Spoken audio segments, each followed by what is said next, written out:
एक समय की बात है, किसी गांव में एक महाजन रहता था। उसके 3 लड़के थे। 2 लड़कों की शादी हो चुकी थी। छोटे लड़के की शादी नहीं हुई थी। उसकी शादी से पहले ही महाजन की मृत्यु हो गई। पिता की मृत्यु के बाद दोनों बड़े भाई व्यापार करने निकले। नाव को सजाया गया। मुहूर्त निकालकर जब चलने को हुए तो सभी से पूछा कि उनके लिए क्या लेकर आए। बड़े भाई की पत्नी बोली, मेरे लिए काले मेघ के रंग की एक रेशमी भारी साड़ी लाना। दूसरे भाई की पत्नी बोली, मेरे लिए नीले रंग की साड़ी ला देना। छोटे भाई से पूछा तो उसने कहा, मेरे लिए कुहक मंडल चिड़िया ला देना। दोनों भाइयों ने नाव में सवार होकर यात्रा शुरू की। चलते चलते एक राज्य में पहुंचे।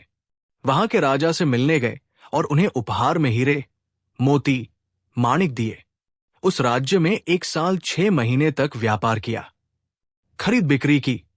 वापस लौटते समय राजा से मिलकर अनुमति ली। उसी राज्य से काले मेघ के रंग की और नीले रंग की साड़ी खरीदकर अपने देश लौटने का इंतजाम करने लगे। नाव तैयार थी तभी उन्हें याद आया कि छोटे भाई ने तो एक कुहक मंडल चिड़िया लाने के लिए कहा था। अगर ये नहीं लेकर जाएंगे तो भाई उदास हो जाएगा। ऐसा सोचकर वे लौटे और राजा के पास पहुंचे। राजा ने उन लोगों को देखकर पूछा, अरे, तुम दोनों तो मुझसे अनुमति लेकर जा चुके थे, फिर क्यों लौटे? दोनों भाइयों ने कहा, महाराज, हमारे छोटे भाई ने कुहक मंडल चिड़िया लेकर आने को कहा था। यहां हाट बाजार हर जगह ढूंढा, पर कहीं भी वो चिड़िया हमें नहीं मिली। सभी ने यह सुनकर कहा कि अगर हम अपने देश में जाकर ये बात कहेंगे कि यहां कुहक मंडल चिड़िया नहीं मिली तो हमारे राजा की बहुत बेइज्जती होगी।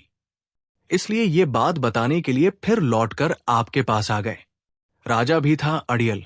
बोला, ठीक है, 1-2 दिन यही रुको, हम वो चिड़िया तुम्हें दिला देंगे। उसकी बात सुनकर राजा ने पूरे राज्य के जितने भी शिकारी थे सबको बुलवा भेजा और उनसे कहा, 2 दिन के अंदर अगर तुम लोग कुहक मंडल चिड़िया पकड़कर नहीं लाओगे तो तुम लोगों के पूरे वंश का नाश कर दिया जाएगा। शिकारियों ने डंडा लेकर उसमें गोंद लगाया और जहां जहां वो पक्षी मिलने की आशा थी वहां वहां ढूंढते ढूंढते थक गए, पर कुहक मंडल चिड़िया कहीं नहीं मिली। एक बूढ़ा शिकारी पूरा जंगल, पहाड़ खोज घूम घूम कर ढूंढकर थक हार कर भरी दोपहरी में कदम के पेड़ के नीचे बैठकर सोचने लगा कि कल तो पूरा शिकारी वंश निर्वंश हो जाएगा। उसी पेड़ पर एक गिद्ध का घोंसला था। उस समय मादा गिद्ध अपने बच्चों के लिए आहार लेने गई थी। वो आहार लेकर लौटी और बच्चों को दिया, पर उससे बच्चों का पेट नहीं भरा तो वे चिल्लाने लगे और बोले, मां, हमारा पेट तो बिल्कुल भी नहीं भरा, हमें कुछ और खाने के लिए दो। देखो ना हमारा पेट कैसे पिचका हुआ है। मादा गिद्ध बोली, अरे बच्चों, आज 1 दिन और इंतजार कर लो, भूख दबा दो, कल सुबह पेट भर भोजन मिलेगा। और 3 दिन, क्या 3 पक्ष या फिर 3 महीने तक भी अगर खाओगे तो भी खाना खत्म नहीं होगा। मां की बात सुनकर बच्चों ने कहा, मां, तू हमें झूठ बोलकर बहला रही है।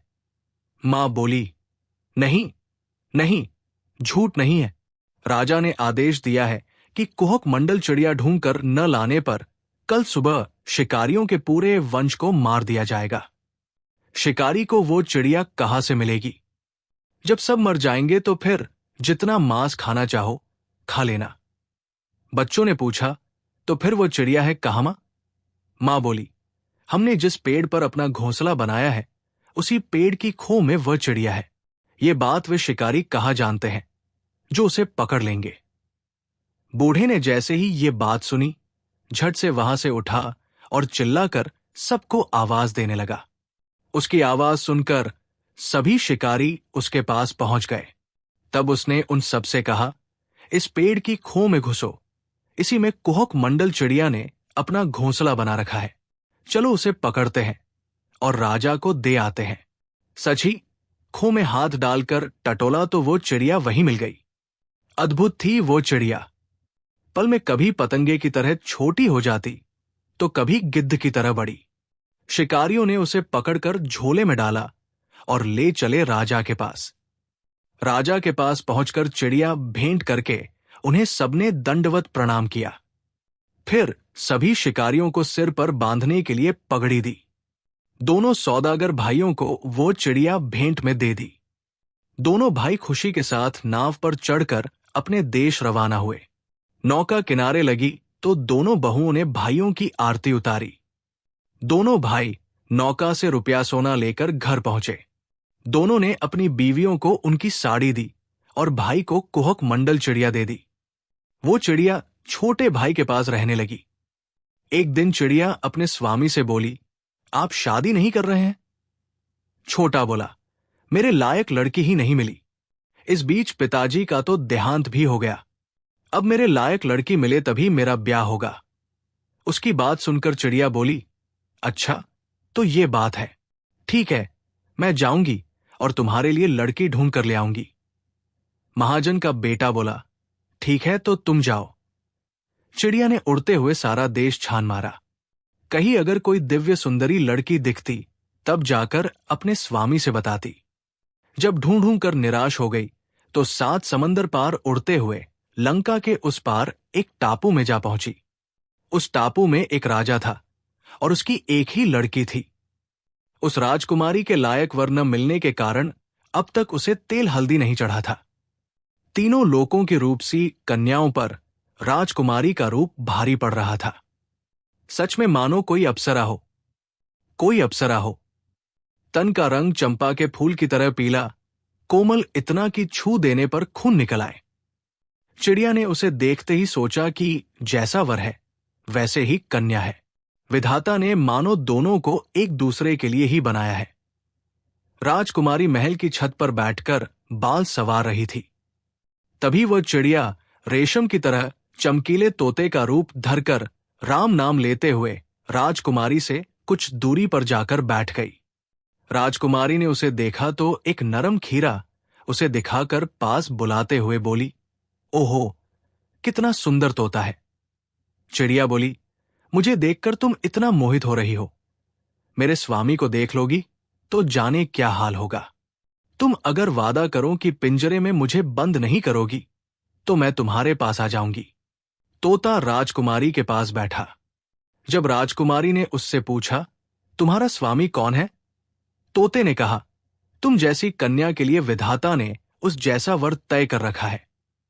राजकुमारी का मन व्याकुल होने लगा। वो बोली, काश तुम्हारे स्वामी को किसी तरह एक बार मैं देख पाती भला। तोते ने कहा, ठीक है, मैं जा रही हूं, अपने स्वामी को लेकर आऊंगी। वो तो 7 समंदर पार लंका के उस तरफ है। पर एक बात है, मैं उन्हें इस राजमहल के अंदर कैसे लाऊंगी?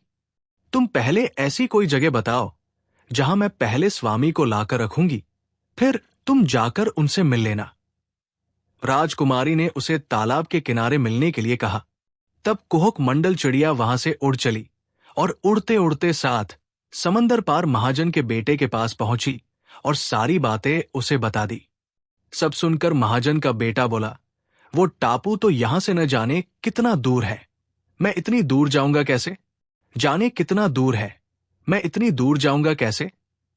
चिड़िया बोली, बस इतनी सी बात है, तुम मेरी पीठ पर बैठो, मैं चाहूंगी तो उड़ते हुए तुम्हें एक दिन, एक रात के बाद उस टापू में पहुंचा दूंगी। तब तो समस्या नहीं पड़ी, पर जब चिड़िया ने अपना विशाल रूप दिखाया तो वो तैयार हो गया।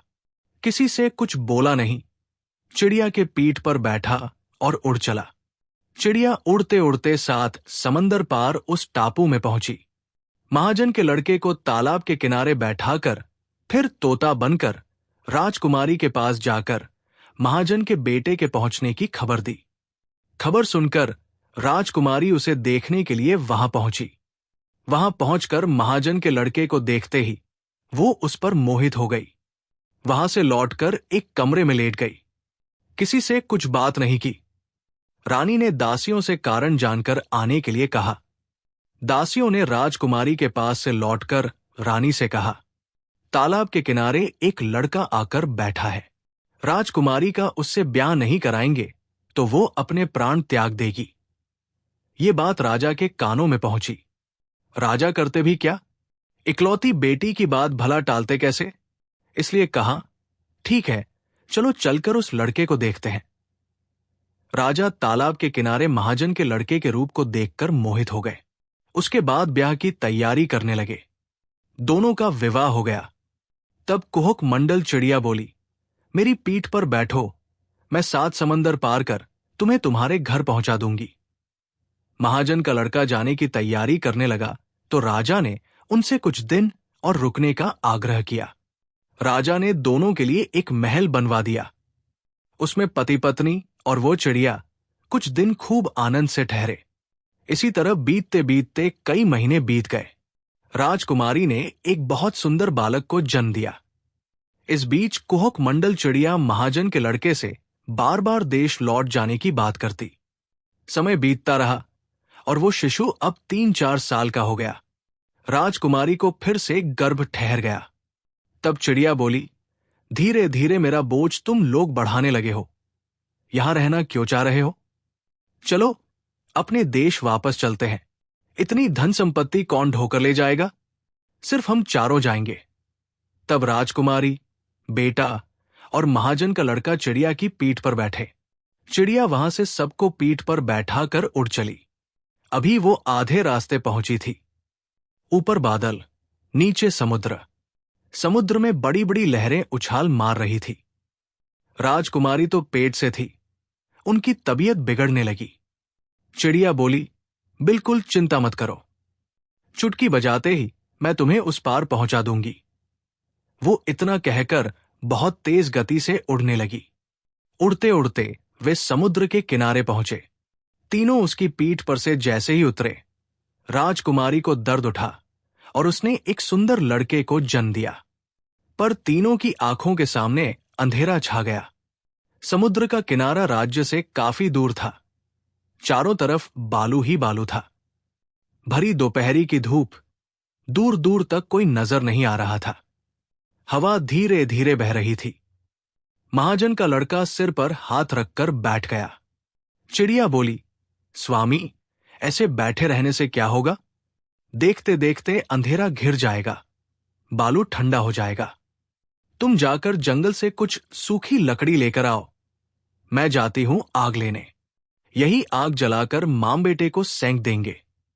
दोनों थोड़ा स्वस्थ हो जाएं, तो मैं सबको घर पहुंचा दूंगी। चिड़िया इतना कहकर आग लेने चली गई। उड़ते उड़ते उसने देखा कि हाथ पैर नहीं, बस मांस का लोथड़ा बना एक अपंग व्यक्ति एक पेड़ के नीचे बैठा है। जैसे ही उस चिड़िया के पंख की हवा उसके शरीर को लगी, वैसे ही उसके हाथ पैर के घाव ठीक हो गए, उंगलियां उग आई। तब अपंग ने सोचा कि जब इस चिड़िया के पंख की हवा लगने से ही मुझे इतना फायदा हुआ है, तो इसका मांस खाने से तो मैं निरोग हो जाऊंगा। ये सोचकर वो वही बैठा रहा। कुछ देर बाद जब चिड़िया आग लेकर उसी रास्ते से लौटने लगी, तो उस अपंग ने उसे पुकारा, हे भाई, मुझे बीड़ी सुलगानी है। ठंड के मारे शरीर जकड़ा जा रहा है, जरा मुझे आग तो देना। जैसे ही चिड़िया आग रखकर एक तरफ बैठी, वैसे ही उस मूर्ख ने उसे एक लाठी मार दी। चिड़िया बेचारी वही छटपटाकर मर गई। तब उस दुष्ट अपंग ने लकड़ी के टुकड़े को इकट्ठा कर आग लगाई और चिड़िया का पंख, पैर, सिर अलग कर उसके धर को आग में पकाकर खा गया और खुशी खुशी अपने घर चला गया। उधर जब महाजन का लड़का लकड़ी लेने जंगल पहुंचा, उस समय वहां के निय संतान राजा की मृत्यु हो गई थी। राज्य के मंत्री परिषद राज हाथी के सूंड में सोने के कलश में पानी भरकर सब तरफ घुमाने लगे। जिसके सिर पर हाथी कलश से पानी उड़ेल देगा, उसी को राजा बनाया जाएगा। घूमते घूमते हाथी जब उस जगह पहुंचा तो वहां महाजन का लड़का उसके सामने आ गया। हाथी ने उसके सिर पर जैसे ही पानी उड़ेल दिया, मंत्री, सेनापति सब आकर उसे पकड़ कर ले गए। ये सब देखकर महाजन के लड़के की बोलती बंद हो गई। उसे राजगद्दी पर बिठा दिया गया। उधर राजकुमारी के पास उसका बड़ा लड़का था और छोटा बच्चा रो रहा था। अपने पति और चिड़िया के वापस लौटने का रास्ता जोहते जोहते उसकी आंखें पथरा गई। सांझ घिरने लगी तो राजकुमारी बड़े बेटे से बोली, तू यही बैठा रह, मैं जाकर 2-4 कपड़े धोकर ले आती हूं। बेटा बोला, ठीक है मां, जाओ। राजकुमारी जाकर समुद्र के किनारे कपड़े धोने लगी। तभी किनारे पर एक जहाज रुका। जहाज चालक राजकुमारी को जहाज में बैठा कर ले गए। राजकुमारी सोचने लगी कि मुझे तो इन दुष्टों ने पकड़ लिया है, मुझे जान से मार देंगे। उधर मेरे बच्चे बहुत दुखद तकलीफ पाएंगे। ये सब बातें सोचते सोचते राजकुमारी बेहोश हो गई। उधर वो छोटा बच्चा भूख से चिल्ला चिल्ला कर रोने लगा। उसके इस तरह रोने से बड़े बेटे के कान फटने लगे। देखते देखते सांझ और घिरने लगी। मां क्यों नहीं लौटी, पिताजी क्यों नहीं लौटे? सोच सोचकर बड़ा बेटा भी उन्हें याद करते रोने लगा। तभी जंगल में से एक काली गाय निकली। उस नन्हे से बच्चे के पास आकर सामने के दोनों पैर मोड़कर अपना थन उसके मुंह के ऊपर रख दिया। भूख प्यास से तड़प रहा बच्चा थन का स्पर्श पाते ही जल्दी जल्दी चूसकर दूध पीने लगा। पेट भर दूध पीकर वो शांत हो गया। रोते रोते थक गया था। अब पेट भर जाने पर गहरी नींद में सो गया। उसके बाद गाय बड़े बेटे के पास आकर खड़ी हो गई। बड़े बेटे का भी भूख से बुरा हाल था। उसने भी पेट भर दूध पिया तो उसकी जान में जान आई। वो गाय दोनों बच्चों की रखवाली करते हुए रात भर उनके साथ रही। वो गाय एक ग्वाले की थी। जब गाय वापस नहीं लौटी तो ग्वाला ये सोचकर परेशान हुआ कि क्या पता जंगल में उसे कहीं बाघ खा गया या फिर सांप ने डस लिया। रात भर सबके खेत बगीचे में ढूंढा पर उसकी कोई खोज खबर नहीं मिली। सुबह जंगल की तरफ जाकर ढूंढने लगा। ढूंढते ढूंढते समुद्र के किनारे फैले बालू के मैदान में गाय को सोता हुआ पाया। उससे सटकर दो बच्चों को भी सोता हुआ पाया। वो ग्वाला निसंतान था। सोचा, सृष्टि माता ने तो मुझे संतान नहीं दी, इन्हीं दो बालकों को ले जाकर अपने बेटों की तरह पालूंगा। ये सोचकर दोनों बच्चों को साथ लिया और गाय को हाँकते हुए घर पहुंचा। ग्वालिन को जाकर सारी बातें बताई। ग्वालिन दोनों बच्चों को पाकर निहाल हो गई। दोनों बच्चों को बहुत लाड़ प्यार के साथ हल्दी चंदन लगाकर दूध दही खिलाकर पालने लगी। दोनों बच्चे बड़े लाड़ प्यार से पलने लगे। उधर महाजन के लड़के का राज्याभिषेक हो जाने के बाद जहाज चालक राजकुमारी को लेकर राजा के पास पहुंचे। राज्याभिषेक के बाद राजा तुरंत अपनी पत्नी और कुछ आदमियों के साथ समुद्र के उस इलाके में बच्चों को ढूंढने पहुंचा जहां वो उन्हें छोड़ा था। पर वहां बच्चे नहीं मिले। दोनों ने सोचा कि बच्चे अब जिंदा कहाँ होंगे, बाघ या भालू खा गए होंगे। माता पिता दोनों बच्चों को याद करके खूब रोए। राजा के दोनों बच्चे ग्वाले के घर खाते पीते बढ़ने लगे और समय ने भी रफ्तार पकड़ ली। जब दोनों बच्चे थोड़े बड़े हुए तो वे ग्वाले का हाथ बंटाने लगे। उस राजा के घर रोज ग्वाले के यहां से 3 डिब्बे भर दूध जाता।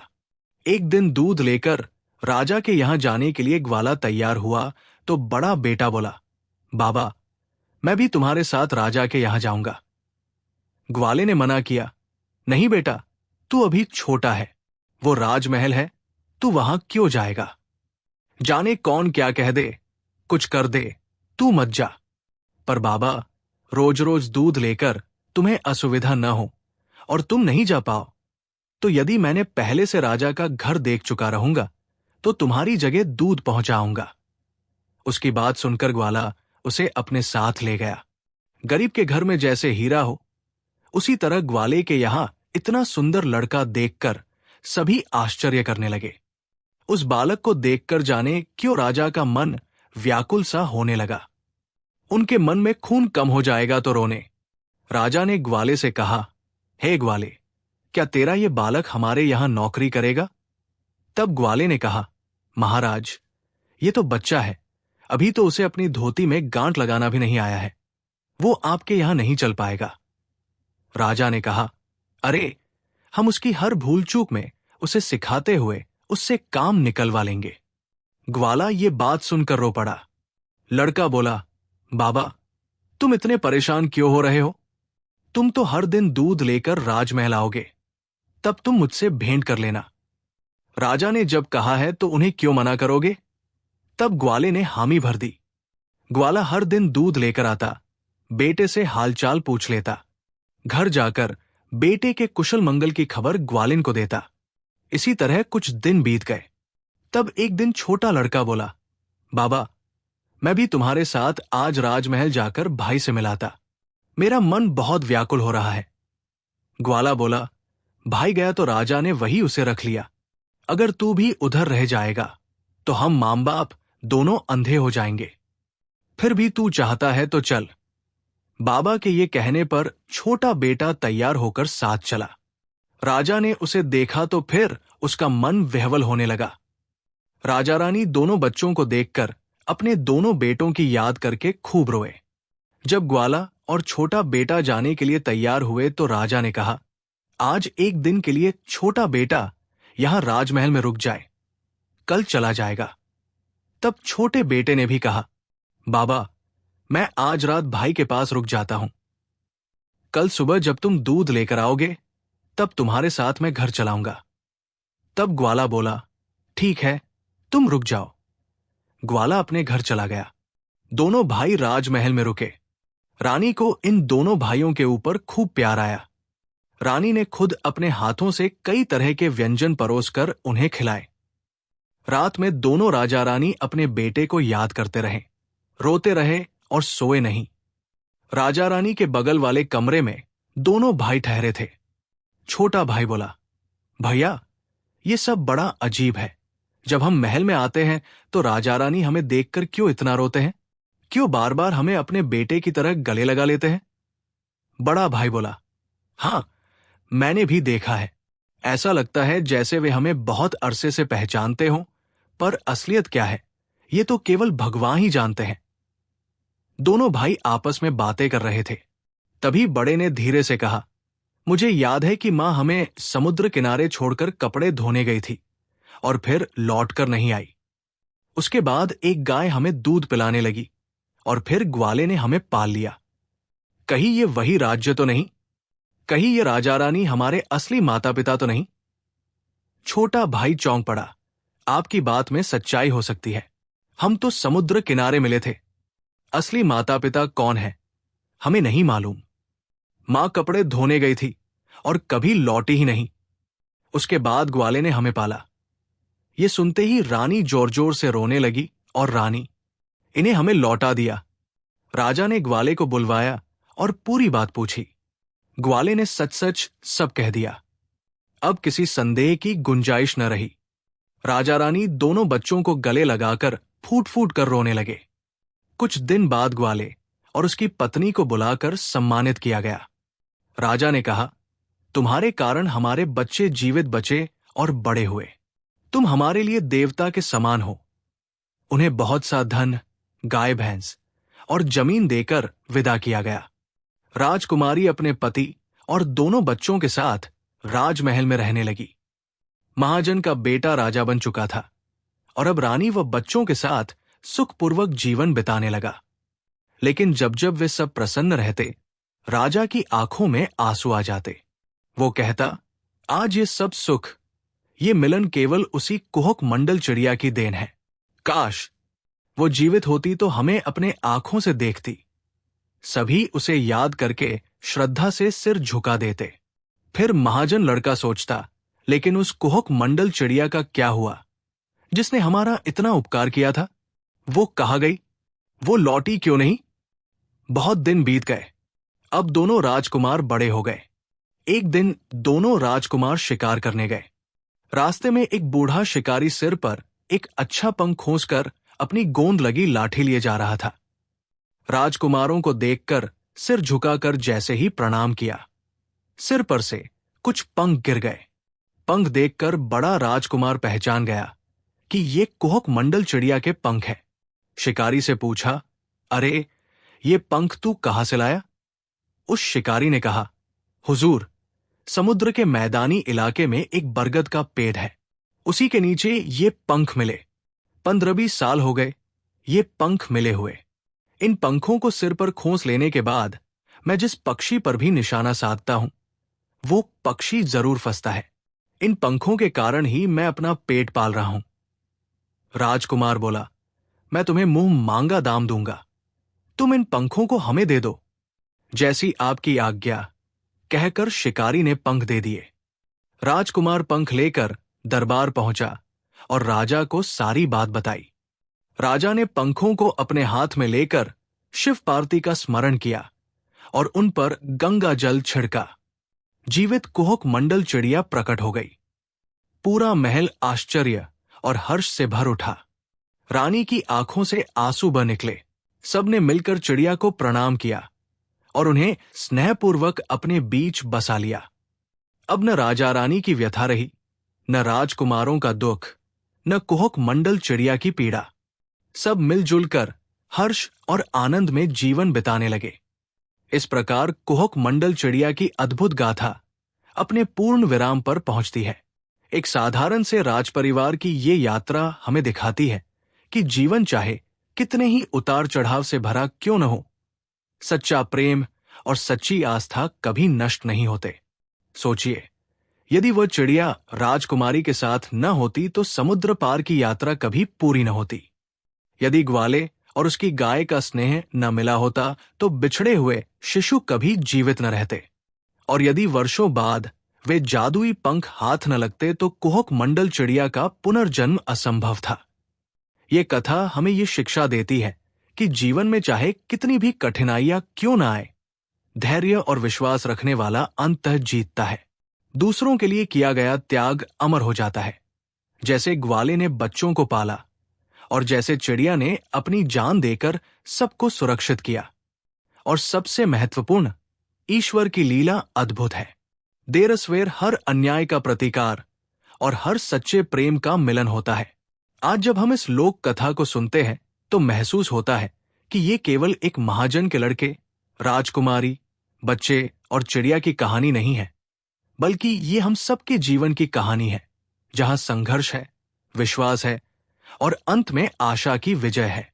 यही कारण है कि लोक कथाएं अमर होती हैं। वे पीढ़ी दर पीढ़ी सुनाई जाती हैं, ताकि हम भूल न जाएं कि सच्चा प्रेम और करुणा ही मनुष्य का सबसे बड़ा धन है। तो मित्रों, ये थी आज की अद्भुत कथा। एक ऐसी कहानी जो हमें बार बार ये याद दिलाती है कि सच्चे रिश्ते कभी टूटते नहीं और सच्चा प्रेम कभी हारता नहीं। ऐसी ही और लोक कथाएं और किस्से सुनने के लिए चैनल को सब्सक्राइब कीजिए। फिर मिलेंगे एक और नई दास्तान के साथ। तब तक के लिए धन्यवाद।